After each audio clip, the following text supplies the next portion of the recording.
Pledge of Allegiance.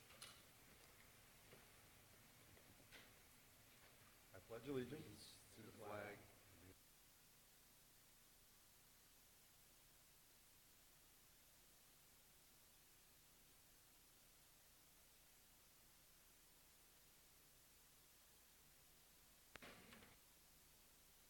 All right, first order is approval of tonight's agenda. Can I have a motion to approve tonight's agenda? I have a motion and a second. Any discussion on the agenda? All those in favor, please say aye. Aye. Any opposed, say no. That carries. Thank you. Next, I need a motion to approve the Board of Education meeting minutes from September 7th. We have a motion and a second. Any discussion on those minutes? All those in favor, please say aye. Any opposed, say no.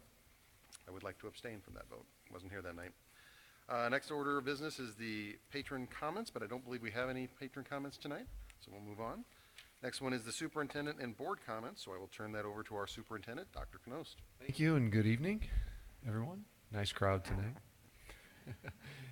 Got a few good things to share, just updates and things to feel good about. Eureka High School, Geggy Elementary, and the new Eureka Elementary are the next three Rockwood schools scheduled to benefit from the 2017 bond issue improvements and additions approved by district voters last April.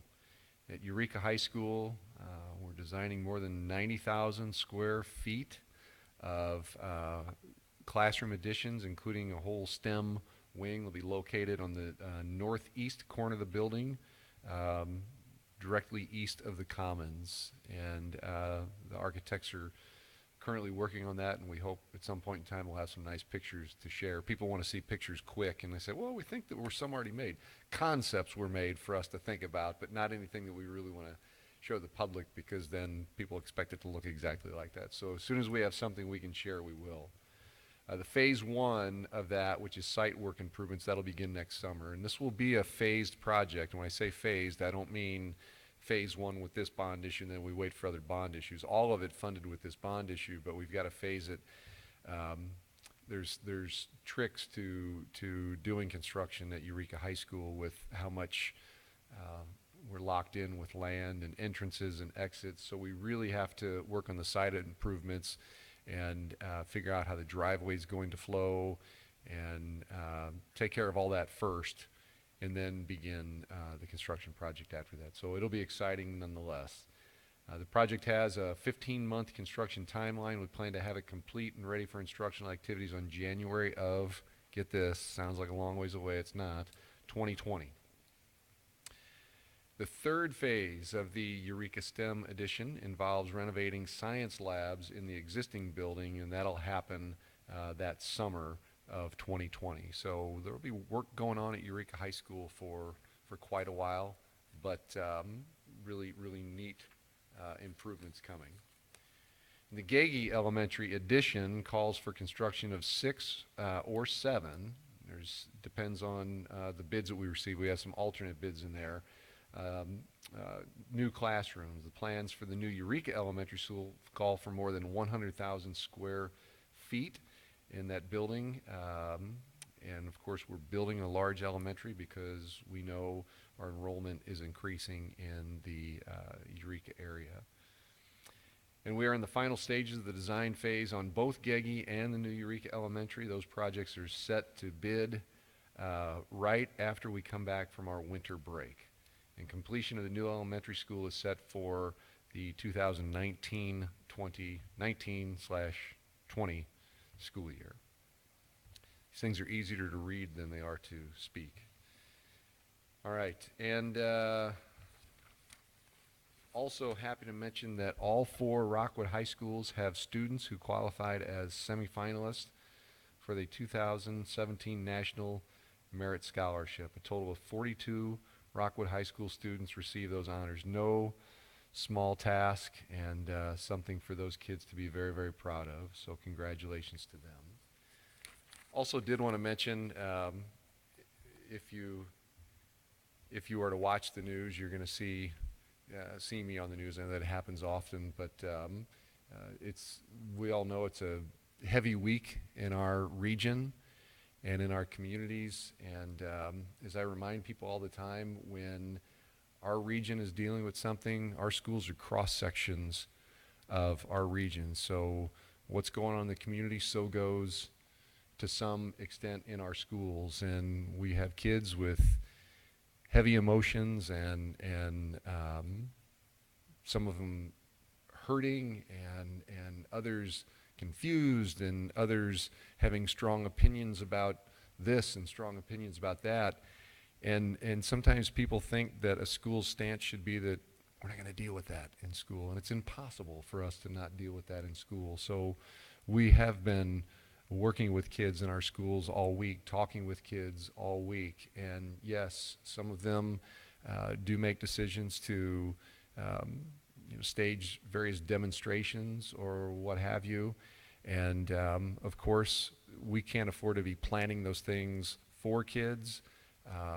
Our interest always, though, is to make sure that school continues and that we have a safe environment. And I think that we've been able to do that, and I think that our kids have been respectful in understanding that. But it's impossible to deal with days like we're dealing with and not be scrutinized. I know people will, watch the news and see my thoughts and say, well, he shouldn't say that, or he should say this, or he should do that, or he should do this, or the principal should do this. And all I can tell people as a 30-year educator is that I'm going to lead from the heart. Each and every day I'm going to do what I think is right to keep our schools comfortable, safe environments for our kids. There will be challenges.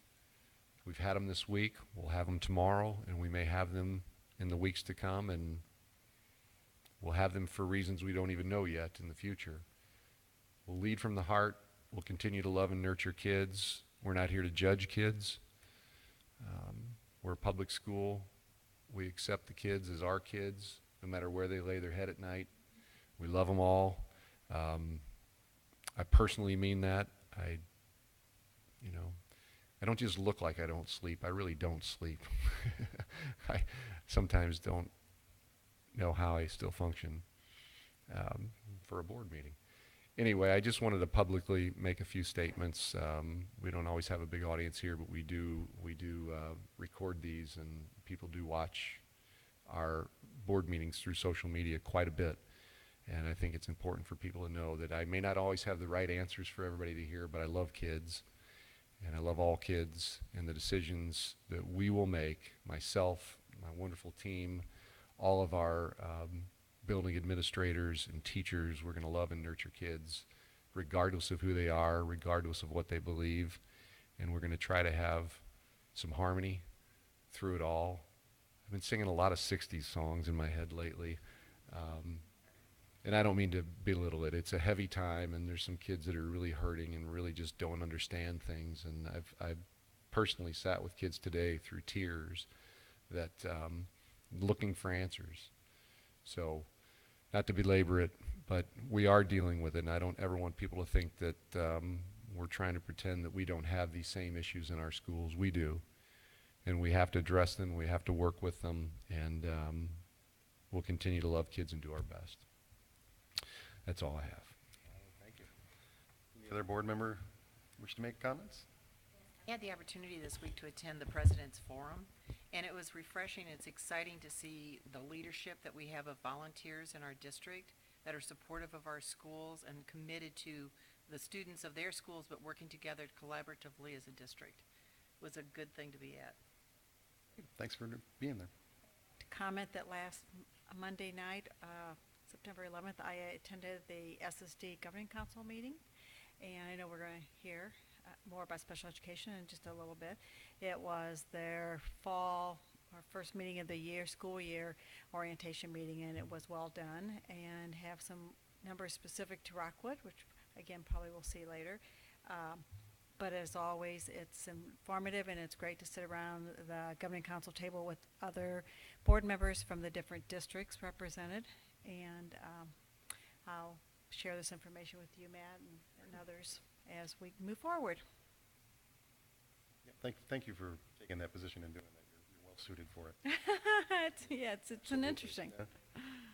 Any other board comments? I have, last Friday, my son texted me and said that Eureka and Lafayette football teams were playing on television locally on the Rockwood channel. And I was unaware, stupidity, that we even had a Rockwood channel. But since I had some attachments to both Lafayette and Eureka, I thought I'd watch it. And it was very easy to watch on the computer. And the broadcasters did a great job. I don't know who they were, but they did a nice job. And by the way, one team won. That's all I can say And it was a about Rockwood team. Yes, the Rockwood team won. But they've also done volleyball. They had a Eureka versus Lafayette. They have some other stuff coming up. So it's not just football. It's had other things. Do you guys know how they get to it?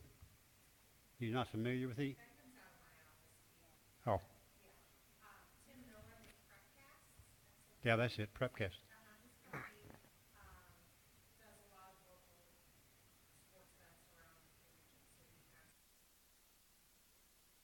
That wasn't limited to Rockwood games only, but you get on it by typing prepcast.com or something. If you Google Prepcast in whatever school you're looking for, it'll come up. That's how a lot of times, I mean, they do recaps on scores and. We've been expanding, each year we expand a little bit more, and they just love having the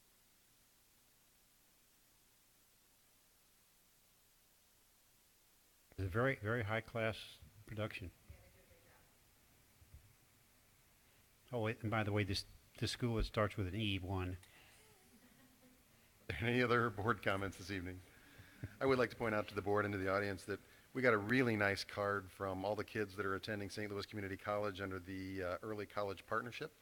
I think that's programmed, this is the first year for it. It's working out really well, and it's always fun to get a card like that back from them. So it's up here if anybody would like to see it, and I don't know if all the board members have seen it down there, but here we go. Any other comments from board members? All right, we'll go ahead and move on to the consent agenda items. I need a motion to approve the consent agenda items as submitted. Move. We have a motion and a second. Is there any discussion of those items?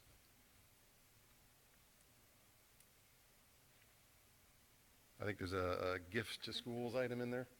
Oh, I'm sorry. Yes, there is. Nudge, nudge. I'm still thinking about the football game, that Eureka one. We have at least 5 donations. Bowles PTO, monetary value of $1,943.74 to purchase 2 water bottle filling stations, which I think is unique. I'm assuming that's for outside, for when kids are outside? Huh? Oh, indoors. Okay. Commerce Bank Shares Foundation, monetary, $1,500 for the Smoky Mountains Adventure, and that is something they take every year, I think. They've gone to the Smoky Mountains. And then Gaggy PTO, monetary, $1,760.88. Fund the AR Real-Time subscription renewal, donation funds for the AR Real-Time. What's AR stand for? Oh, Accelerated Reader. Renewal $2,000, so they funded almost all of it. Utah Valley PTO, monetary, $33,854 to help support the students and staff at Utah Valley Elementary. Those donations can be used for a lot of different things.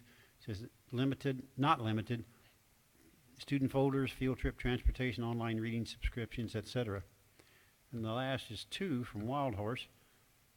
Your Cause LLC trustee for Pfizer Foundation Volunteer Program, $2,500 to purchase innovative practices in education. It's a grant, I'm assuming from Pfizer Foundation. Wild Horse Elementary, monetary $8,000 for the school carnival. That's the estimated PTO donation to cover expenses related to that carnival. Those are really nice, and they just keep mounting up. And Dan's not here tonight, but he'll have a tally at the end of the school year how much money. And it's, well, last year was $350,000, somewhere in that range. All right. There discussion on the consent agenda items? The motion is to approve the consent agenda items as presented. All those in favor, please say aye. Aye. Okay. Any opposed, say no. That carries. Thank you. We're going to do the regular agenda items. The first one is Policy 2235, Admission. I think Dr. Harris is going to join us. Yeah, Dr. Harris is here while he's coming up, and Let me do business first. Go ahead. Do Need a motion business. to approve the Policy 2235, admission of resident students until October 12th, 2017, Board of Education meeting. Move. We have a motion and a second. Welcome. Go ahead. So I'll kind of set this up, and Terry's really here just to answer any questions you may have, and definitely he can add any thoughts of his own to what I say. I had proposed to you last time a pin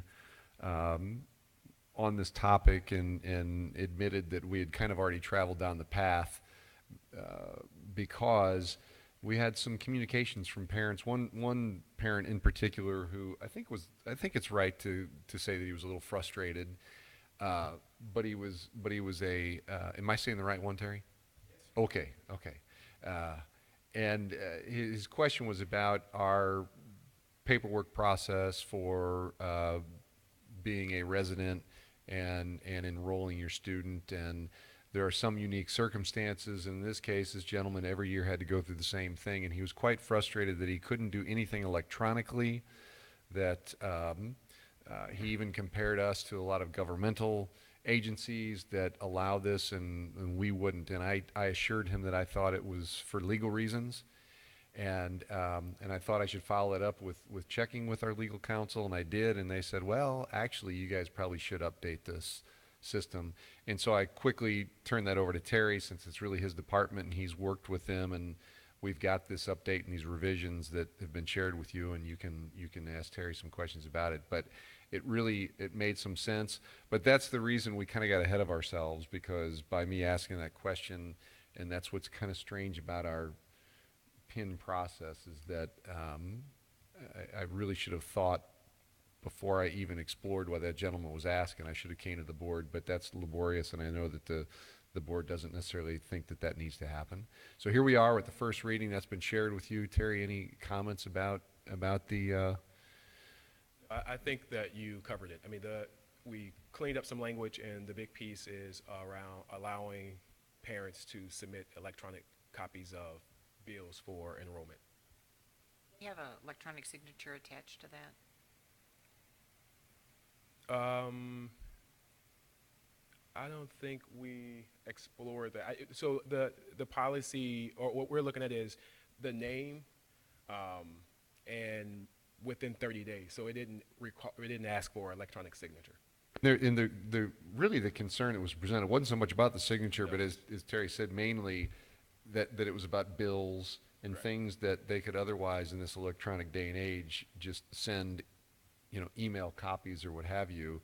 And there really is no reason why we weren't doing that, but our policy needed to align with that practice. So that's really how it's been adjusted. Changes were more than just superficial. This really did make it a lot clearer and easier to read, so it was a good revision. We're not in the business of trying to keep kids from attending our district. When they're resident students, we need to welcome them with open arms, and I think that to some parents, they were really feeling that it almost felt like we were immediately trying to prove that they didn't have a right to attend school, and they understand the need for the documents. They understand the concept of education larceny, but 99% of them are honest and doing what they're supposed to. So it needs to be an easier process, and we think this definitely will make it that way. No, apparently they're a lot smarter than I am, because why do we don't require resident students to apply every year, do we? No, we don't. So we have a practice now where individuals who are who have enrolled in the Rockwood School District under the Homeless Act, McKinney-Vento, as well as individuals who have enrolled in the Rockwood School District as living with others. So we require those individuals to reapply every year to update their information. So for homeless students, we've done that for the last 3 or 4 years. For students who are residing with someone within the district, that's a new practice over the last 2 years. And here's why. I mean, there were situations where a person lived with their mom or dad, had a kindergarten child, and Rockwood is great, moved out of the district, but was close enough to continue to have the kid attend the school district.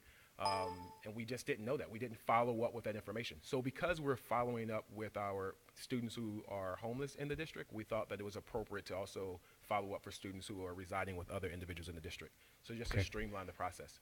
You have to require this also of parents that their son or daughter is slotted for Marquette, but they're sending them to Summit? School No, choice? So, school choice, no. Okay. There's no laws. It's just our own policy Yeah. that Right. we have limited school Okay. choice. Thank you. So Terry, what information do you need for that situation where a student is living with someone else, not with their parent? So how do you justify, how does that work? So it just kind of depends on how they're enrolled. This is not that policy, though. So that Okay. policy is, well, if a kid comes in without their parent and they live within the Rockwood School District, I've worked with Larry and the legal team about this probably for the last couple of years. State policy says that if a child resides in the Rockwood School District, that child has the right to attend the Rockwood schools. So if a child is homeless, then we follow the McKinney-Vento Act. If a kid is living with a friend, then we try to get in contact with the parents, try to figure out what's going on. But in that process, those students are enrolled in the district until we can get further information. Because by law, and this is a tricky thing with enrollment and residency. If a child resides or sleeps in the Rockwood School District, by law, we have to enroll those students. And we don't have too many kids like that. I mean, for our McKinney-Vento students who are homeless, we probably have less than 150 right now. Living with others, we probably have less than 300. So we don't have, this is not a major issue in the Rockwood School District like it is with some of the other districts that I talk to on a daily basis.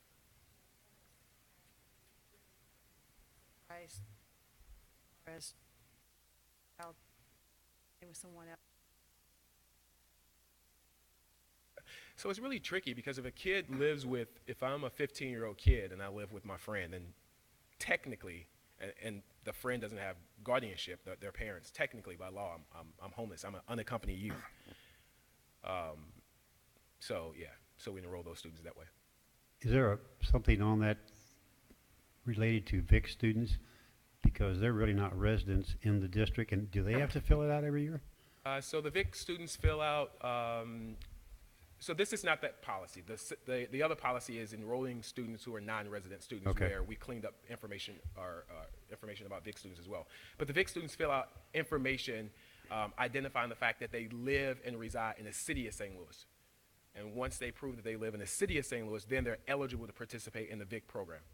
But then they also fill out this information because we need to have accurate information for Infinite Campus. So this is really written just for Di- district residents, and Yes. the other one's another policy? Yes. And that would pertain to teachers? That other policy, teachers bringing their children in? Yeah. Okay. Which is basically what our legal team has copied the Missouri statute that allows for that. Okay, thank you. Questions?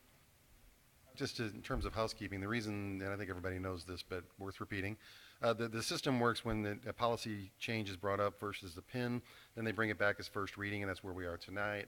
And the motion is to postpone approval till next time so that the entire board has a chance to read through it if there's any questions before next time. Next time it will probably be in the consent agenda items, but you still have a chance if anybody after reading it has any questions, you can bring it up at that time. So the motion on the floor is to postpone approval until the next meeting. All those in favor, please say aye. Aye. Any opposed, say no. That carries. Thank you. Thank you, Dr. Harris. The next one is informational, an overview of the pre-K through 12 special education program, and I think we have a few guests. Good evening.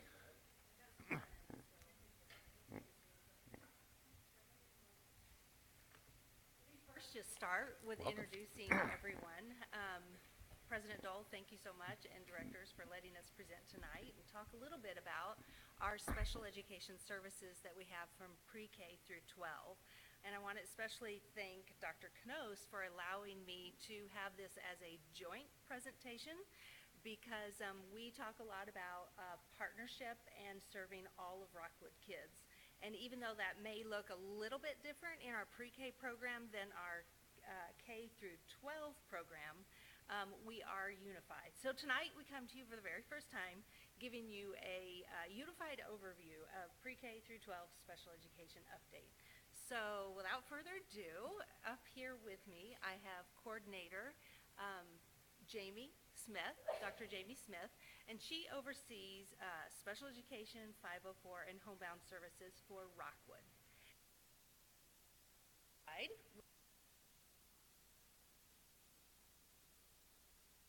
Our special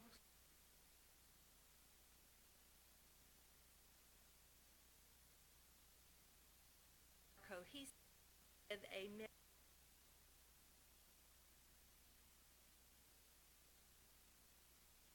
have my cohorts in program. I have Charday Rigdon, and she is also a coordinator and working with special education. And then her niche for us in early childhood is that behavior analyst component. And then right next to me is Kristen Clemens, and she is also a coordinator of special education. And she works with the diagnostics and processes, which is really important in special education. And I just direct the orchestra. So I'm the executive director. My name is Jane Brown. So we're going to present today. Here's what this is going to look like. We're going to first talk about pre-K, our program, give you an overview, give you a little bit of a story to go with that instead of just numbers, and then we'll get an overview of K through 12, and then any questions that you have, and that will lead us right into the next board agenda item, because next month is Disability History and Awareness Month. So I'm going to let Kristen start with early childhood.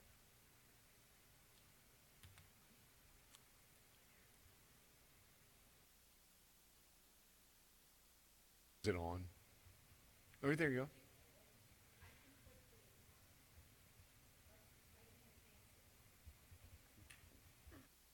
Okay, so preschool, if you haven't been there, we would love for you to come and swing by and sit on the floor and get a little messy and finger paint and have a good time. In our program, we had last year 132 staff members who got to do just that in special education. So if you think about that number, it's pretty astounding, and it's actually quite shocking for most when we say that, and that's just the special education employees. So there's a lot more to our program than just special ed, but that's what we're highlighting tonight. Last year we had 382 students come through for referral, and that means they come through and we're evaluating whether or not they require special education services. That number is actually lower than in years past, but still pretty high up there as far as the amount of referrals to process in a year and to get through diagnostics. We actually served 505 students in our program with IEPs, and that's throughout the year, and that's students, and they may come and they may go as far as dismissal or moving, or it's an unduplicated count. So that's as far. We did have 67 students that were started with an IEP.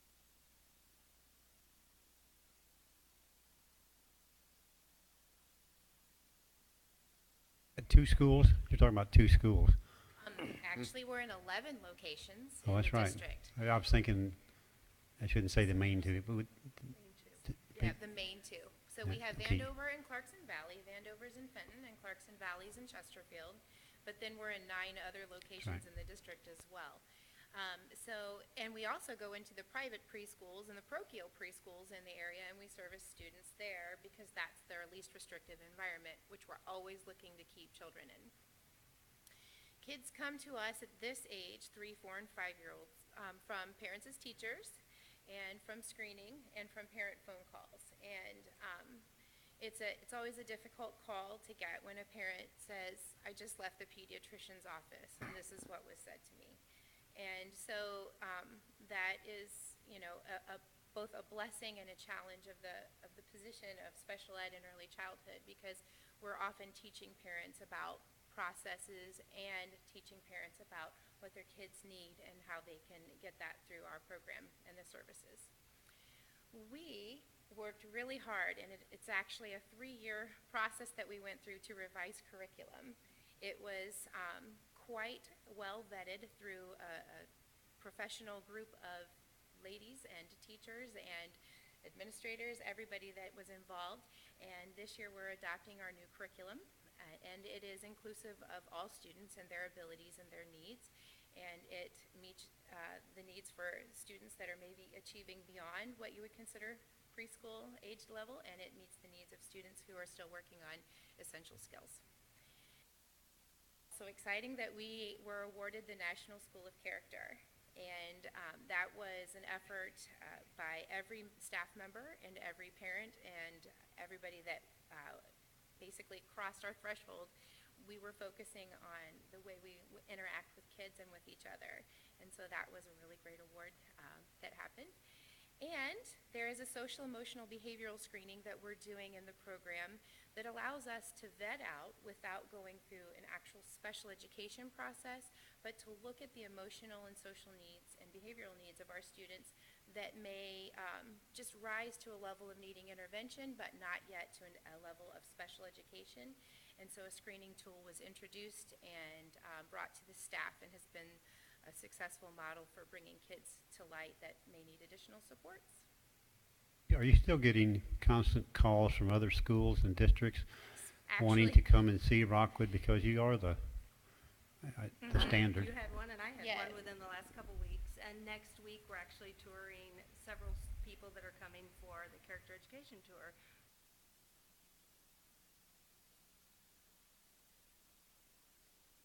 Good. Thank you.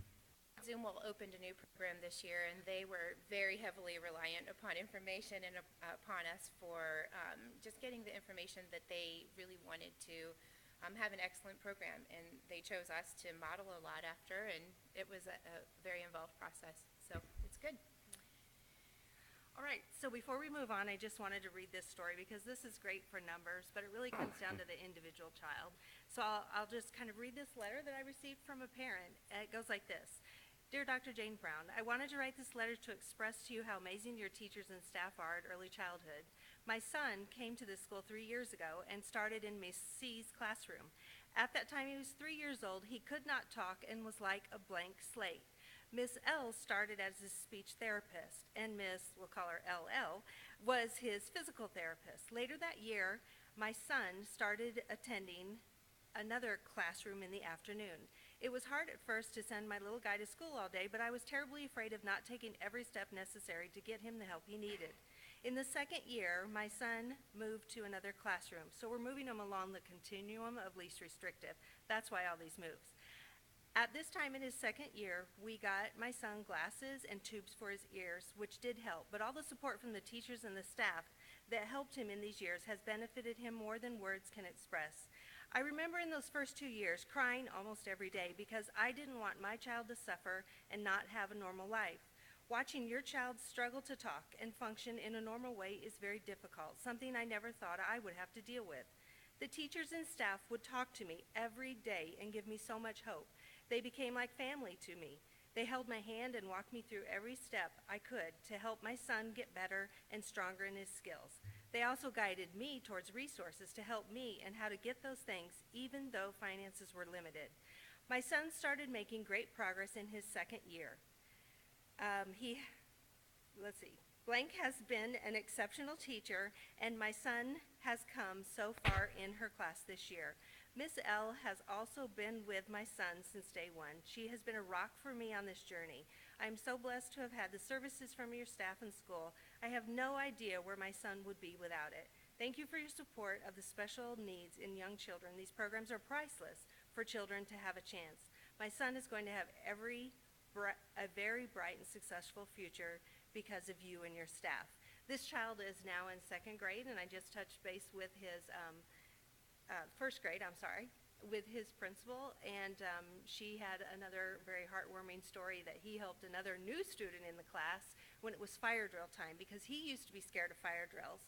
So she told him that he was going to be the leader and help the new friend in class. And so when the fire drill happened, he went over and took that child's hand, and together they walked out of the building, and all was well. So a lot of progress. This is all really good, but this is the story of one child. Every child's story is different, but every child's story matters. K through 12?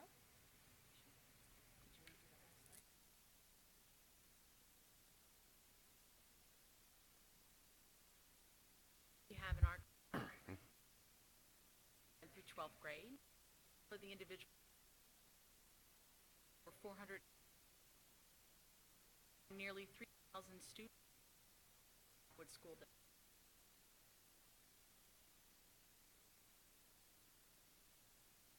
Very closely to collaborate in determining what our needs are in our district, so we ensure we have the appropriate staffing and professional development of those individuals who will be working with our students to meet their academic and social emotional needs to become career ready, college ready, whatever those post-secondary goals are that they have for themselves.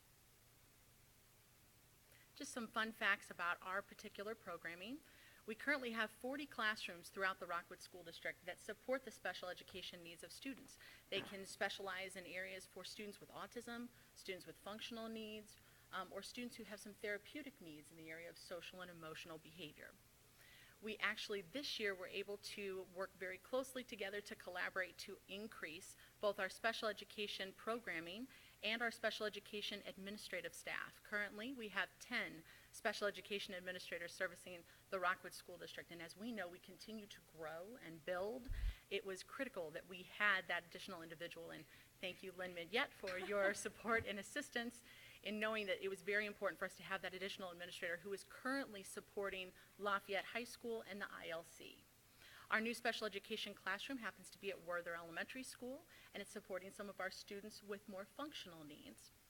We had several award winners, and I won't read all of them to you, but we have a lot of opportunity to recognize and award our staff both in special and general education through Rockwood and Special School District awards. And we have several partnerships. We looked forward to bringing you some of the information about the community-based instruction that we offer. We have 7 sites that we're working with now that actually support our students all the way from an internship to a work opportunity. And you see a picture of one of our students listed there. And he was so excited that he was having his picture taken to bring to the Board of Education to show the type of work that he does every single week. And we also work very closely on our SSD partnership plan, and I think that we may be bringing additional information specific to that. But Jamie and Jane and myself work with a variety of stakeholders to ensure that we're meeting the needs of Rockwood and that we're addressing all of our partnership opportunities. Do you have any questions? With 3,000 in the program, that's about 15% of our population. Typical, high or low? We're all right. We're about a little higher than some of others. About 13% is about average. We were higher than that several years ago, weren't we? We have been So higher you've than actually, that. you've actually, I don't know, good word to say you brought it down, but it's lower than it used to be. Part of that may be the work that's going on with RTI and student study teams and some of the work that Dave Cobb is doing. Look forward to partnering with that as well. We have a lot of our staff that support student talks and opportunities to be able to provide the resources and strategies that we have in special education to all students across the district. What do you have to do to win the Character Education Award? All right, is that later? You're going to talk about that. Character Education, you going to talk about that later or now? Well, actually, for a program to be a program of character, there's 10 different criteria that have been researched and vetted, and the early childhood program has actually been working on that for many, many years. So it's a process of determining that we want to submit and write up and showcase the things that we do. And once we did that this year, we were selected. So we're very proud of that, because really when you go from class to class, it's very much embedded what we do. Come on out, we'll dance, we'll do the Superstar song. Superstar is meets the kids, and he's just represents all the things that we do of taking care of ourselves, taking care of one another, taking care of our school, and taking care of our world. So we break it down very simple for our children, but it's really foundational at this age, in addition to that social and emotional development that we focus on.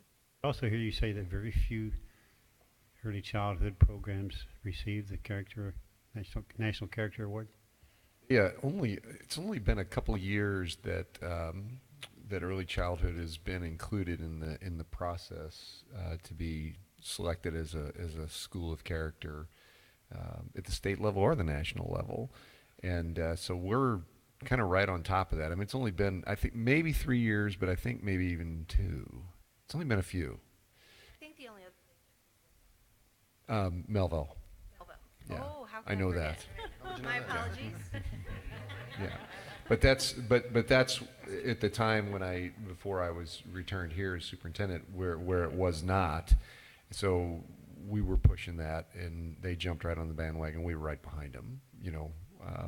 So it's not an easy thing to attain, and it's one thing to say on paper that you do things, or to, you know, as we always say, the cliche, put words on a wall. But if you don't make meaning in your practices, and listen, it really doesn't take an expert to as I say, feel a school of character. You got the invite earlier, and by the way, if you do go to early childhood, you probably will, you know, get really close to shaving cream or paint or you know, all kinds of different things that the kids are playing with. And I always say, when you go into an early childhood room, one of two things happens. You're either just another adult and they ignore you, or they make you play with them, right? And that's what happens, but it's always great to observe. Don't do that, so they'll ask you, what are you? Yeah. Any other questions? All right, we'll pass it to Jamie if we're ready to move on towards October Disability and History. Right. Well, as each year we come at this time to kind of highlight the great things that are going on with special education, because it's kind of our entry into October, which is disability history and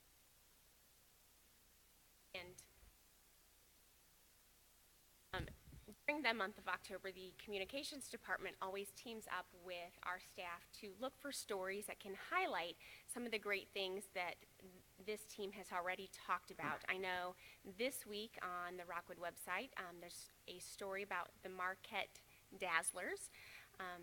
Alex went out and did a great story about a new group of, I think they're all the dancers. It's a co-ed group of students with typically developing students as well as students with special needs that are working together as the Marquette Dazzlers. Throughout the year, not just in October, we do other activities to highlight and help our students be aware of disabilities. And this week I was able to attend a presentation by Aaron Likens, who is an adult from St. Louis who lives with Asperger's, and he presented to all of the student body at Rockwood South Middle School, talking about his childhood experiences, how his disability impacted him and his interactions in school, in his young adult life, and how he lives with it today. And the students had amazing questions, and it was a great opportunity for both the adults and students to learn. And so we bring to you the resolution to establish October as Disability History and Awareness Month. Just do that in October, though, do we have presentations and stuff like that throughout the year? There are activities all year Yeah, long. that's what I thought. And so the state recognizes October as that specific time, but in Rockwood, you know, some people have already gotten started. I think Marquette has a disability awareness kind of activity day coming up in October, but there are other presentations. PI has presenters that go into different elementary schools to do puppet shows, and so it's spread out throughout the year. Brings us smoothly to the next item. Can I get a motion to continue to recognize the month of October as Disability History and Awareness Month as outlined in Missouri House Bill 555? Can- We have a motion and a second. I think we have that proclamation. Charday didn't get to speak. Can she speak first? Are you going to speak, Charday? I can speak. I did. Go ahead, Charday. Superstar, yeah. I am the superstar. I'm the mascot for our early childhood program, and I actually have just completed my second classroom visit, so I'm making my rounds. Good. Thank you, Charday. You're welcome. But you do much more than that. I do a lot more than that. Just to be clear. Yeah. That's the fun part. We didn't hire a mascot. So Oh, the email we're going to get now. I think Director Midyet's going to read that resolution for us. Before I do that, I want to attest to the fact that Charday does bring a lot of great skill set to the Rockwood School District. And here it goes. A resolution designating the month of October of every year as Disability History and Awareness Month, and encouraging our schools to provide instruction on disability history, people with disabilities, and the disability rights movement. Whereas there are approximately 126,000 students with disabilities educated by Missouri public schools, and whereas the Americans with Disabilities Act of 1990 is founded on 4 principles: inclusion, full participation, economic self-sufficiency, and equality of opportunity for all people with disability, and whereas a key method of promoting these 4 principles is for our schools to recognize the contributions by people with disabilities to our society and provide instruction in disability history, people with disabilities, and the disability rights movement through school curriculum, school assemblies, and other school activities. And now therefore, be it resolved by the school board of the Rockwood School District that the board urges our schools to provide intensive instruction on disability history, people with disabilities, and the disability rights movements, especially during the month of October, and periodically through the school year, and encourage other institutions to conduct and promote educational activities on those subjects. The motion on the floor is to approve that resolution. Any discussion or comments? You know what? Go ahead. It is interesting, in one of my classes I'm teaching, someone's writing about disabilities. And I didn't realize it, even though I was alive. We have come so far from 1950, which is a little over 60 years, 67 years. In those days, if you had a disability, you just didn't go to school. Isn't that amazing? It's just amazing it's come this far. And you guys, once again, are the beacon for all that stuff. You're at what everybody else looks up to. I thought it'd just be appropriate to remind everybody that typically every year we would have a visit from Dr. Westbury, who would come and sit with us as a long-standing special school district board member. Lynn, do you know how many years Dr. Westbury served after being an administrator?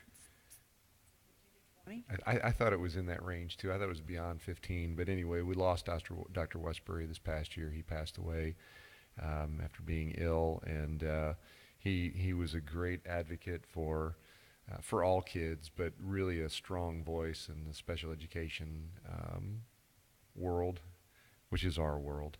And so it's kind of bittersweet to hear, a great presentation by you all, and then realize that he's not here to kind of share in that joy. And then I just also wanted to say, many, know when Dr. Kinder talks about the 50s. I mean, many know my story and my connection, and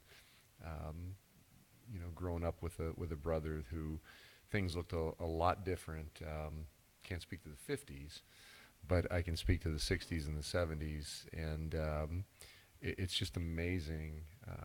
If I just know things would have been a lot different, for him, with the way we include and the way we educate kids. And it's just special for me to see that the work that continues, and we still got a lot of work to do. We know that, and we've got a great team leading us, so thank you all for that. Community support in St. Louis County is unbelievable. It is. And we are very fortunate to have that support and the resources that we have. And if you go back to the 50s and how Special School District was founded, was really by 2 moms trying to provide an education for their 2 sons. And it has been all this time, so it's just amazing. And we need to work very, very hard, collaboratively and in good partnership to ensure our taxpayers that they're getting everything that they, the biggest bang for their buck, so to speak, and so we can reach all kids in all places and work hard doing that together. I missed. When did you say Special School District was founded in St. Louis County? 60 Oh. 60 years ago, in the 50s. Well, that's just a young time, 60 years.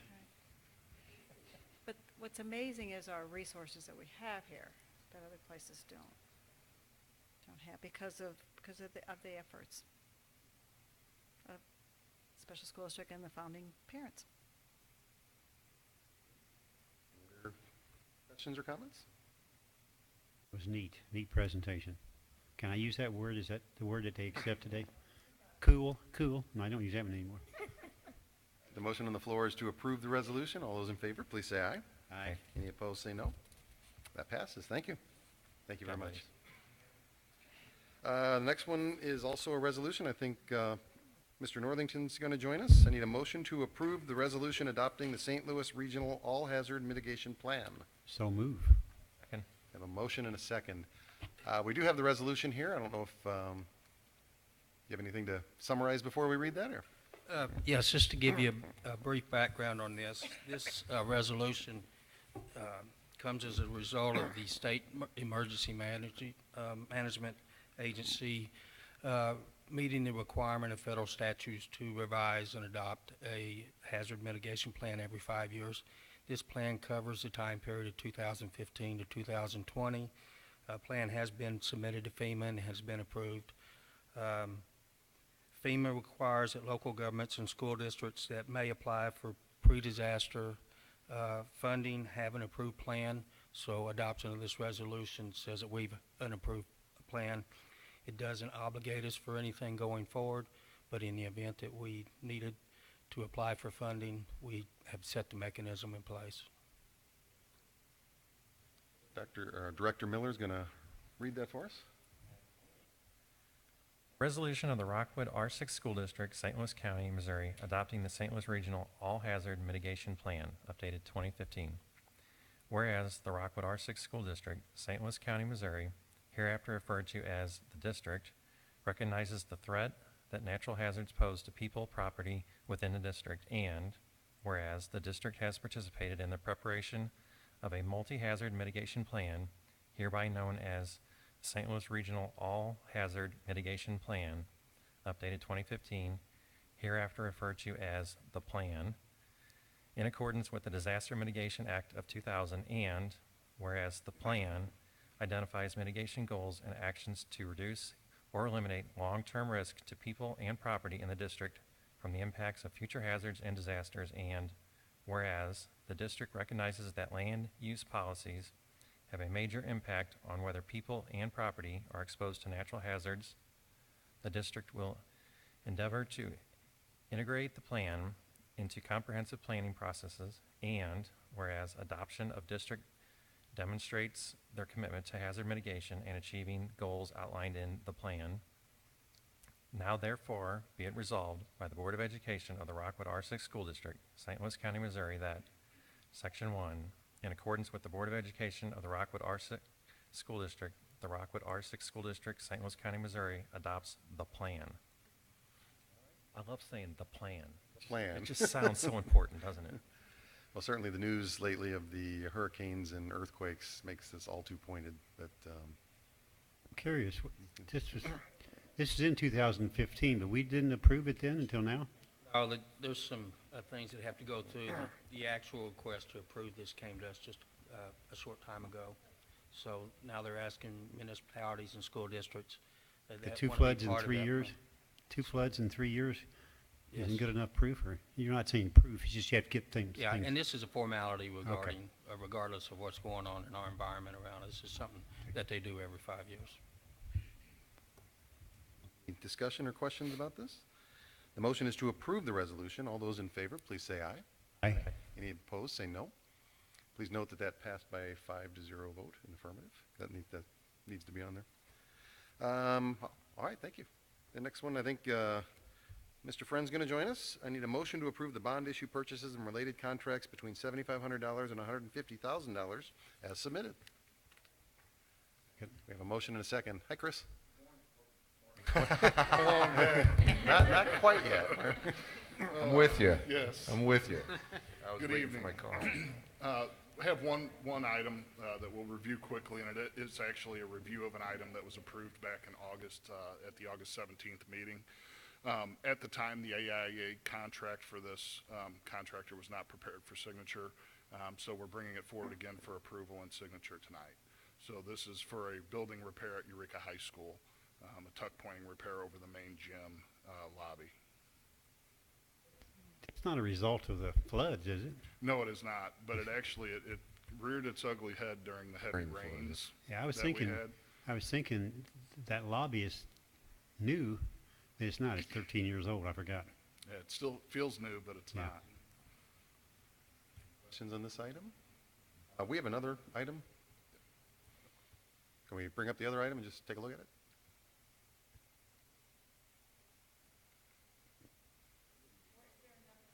There's another one on the Board Docs website for 190 Samsung Galaxy Tab E tablets. Oh, there we go. Another one, but it's not you. Welcome, Bob. Yes, this is, I only have one item tonight, you know, get a bunch like you did last time. This is for the tablets that are going to be utilized in our elementary innovation spaces, working with Deb Kettering to try to identify a device that would meet all of our needs. It was decided upon that we would use the Samsung Galaxy Tab E.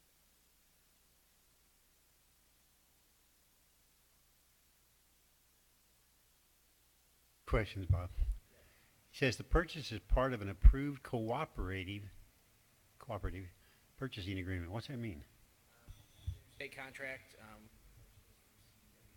And a lot of other, we do with any of our other technology purchases. Yeah. So in prepping for this, I went through the technology department to get all the proper bids and things of that nature. So that's what that entails.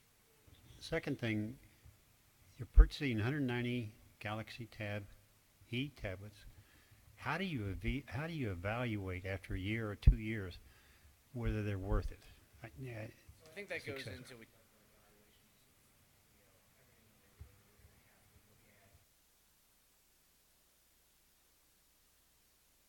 I've been using the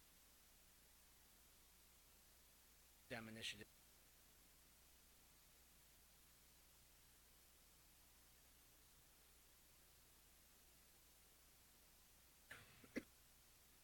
Consulting or anything.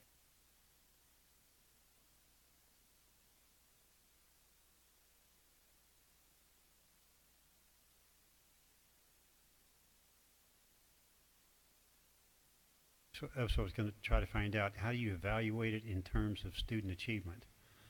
It could be difficult sometimes. I think, you know, we talked about this last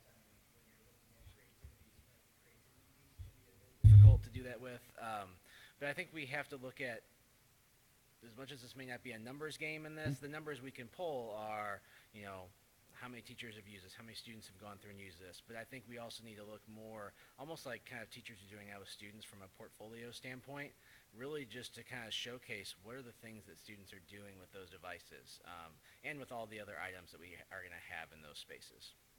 Thank you. You're welcome. It's a good choice as well. I've worked with the Galaxy Tab operating system, and it's very intuitive. It's not a difficult thing to learn, so well enough. It's a cost per tablet. About. Cost per tablet with the case itself is about $230, I believe. I was just checking your math. So That's that's what I at had. So I think you're okay. $229.51, by the way. Okay, sounds good. And Did it was the somewhere math. close, right? No, did it earlier today. Okay. Any discussion? The motion is to approve the bond issue purchases as presented. Is there any discussion on those? All right, all those in favor, please say aye. Aye. Any opposed, say no. That passes. Thank you, gentlemen. Coming down to the end here, we have a future agenda, presentations, and events to, nope, I need the proposed agenda. There it is. It's on the very bottom. For the October 12th meeting. And again, there's not,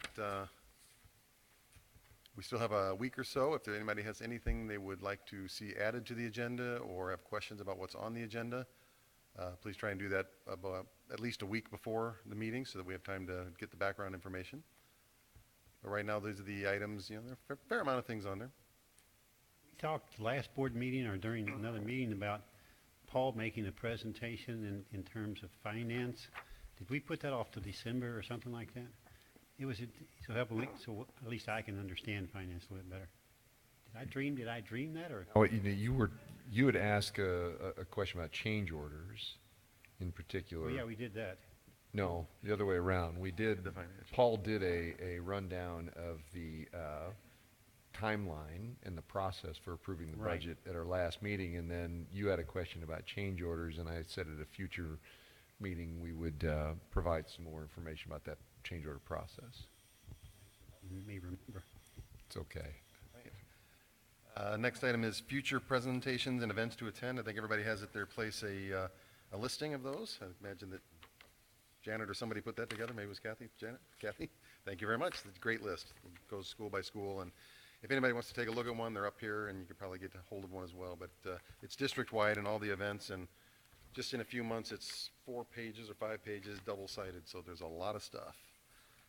That brings us down to the end of the evening. Does the board have any other topics they'd like to discuss tonight? All right, in that case, we will adjourn the meeting and thank everybody for coming.